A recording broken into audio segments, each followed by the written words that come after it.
Pemirsa channel Ruang Literasi yang berbahagia, selamat berjumpa kembali dalam tayangan video berikut yang merupakan ziarah makam beliau Syekh Syamsuddin bin Syekh Soadi Buju Beruk di Istana Batu Ampar, Madura. Di makam beliau tidak pernah sepi orang berziarah untuk mengumandangkan ayat-ayat suci Al-Quran. Bacaan sholawat ke pangkuan beliau Nabi Muhammad SAW, kalimah thayyibah tahlil, serta permohonan-permohonan lain kepada Allah Subhanahu wa Ta'ala. Tapi jangan lupa subscribe, like, komen, dan bagikan link ini kepada sahabat-sahabat tercinta agar channel ini dapat berkembang dengan baik.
Yang bersumber pada Kiai Haji Ja'far Shadiq Fauzi, Kiai Abu Syamsuddin adalah putra Kiai Abdurrahman atau Basania alias Bujuk Topeng Batu Ampar dengan Nyai Basiroh.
Bujuk Tompeng bin Kiai Abdul Manan atau Bujuk Kosambi bin Syarif Husin atau Bujuk Banyusangka bin Sunan Bonang bin Sunan Ampel.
Kosambi ini yang pertama kali bermukim di Batu Ampar, Pamekasan. Disebut Bujuk Kosambi karena beliau bertirakat di pohon Kosambi atau Kesambi selama 40 tahun.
Kesambi tempat tirakat beliau itu terletak di atas bukit yang dikelilingi pohon bambu. Di dekat pohon tersebut ada sebuah sumur yang disebut Sumur Todungi.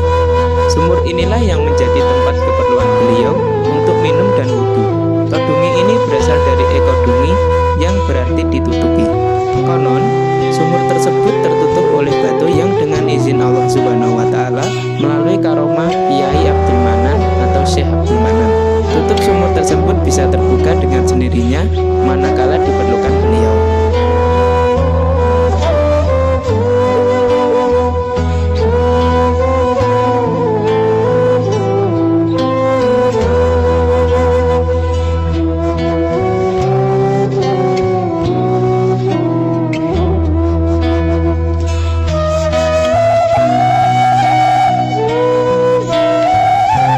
Penuturan salah satu ulama bahwa tanah makam beliau, Syekh Abu Samsudin, langsung didatangkan dari tanah suci Mekah Al-Mukarramah.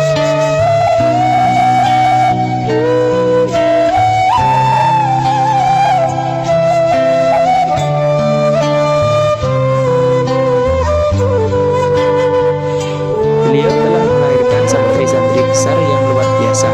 Salah satunya adalah Syekh Kiai Haji Muhammad Ma'ruf, yaitu pendiri Pondok Pesantren Kedunglo, Kota Kediri. Bahkan dalam satu sejarah, Syekh Kiai Haji Muhammad Ma'ruf yang membuka tabir kewalian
langsung berangkat ke Batu Ampar dan menghatamkan Al-Quran dari subuh sampai asar sekali duduk.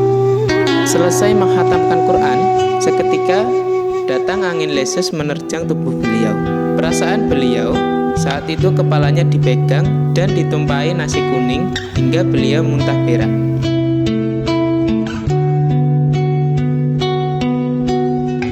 Sepulang riyadoh dari makam Mbah Abu Syamsuddin, segala kitab yang ada di pondok Kiai Khalil beliau kuasai. Tercapailah sudah keinginan Mbah Ma'ruf memiliki ilmu seluas bumi dan langit tanpa harus belajar. Setelah itu, banyak tokoh-tokoh Islam dan ahli riyadoh berbondong-bondong sowan ke makam beliau untuk munajat kepada Allah Subhanahu wa Ta'ala dan mengharapkan barokah dari beliau Syekh Abu Syamsuddin. Bagi para pemirsa channel Ruang Literasi yang belum berkesempatan untuk ziarah makam beliau, semoga dalam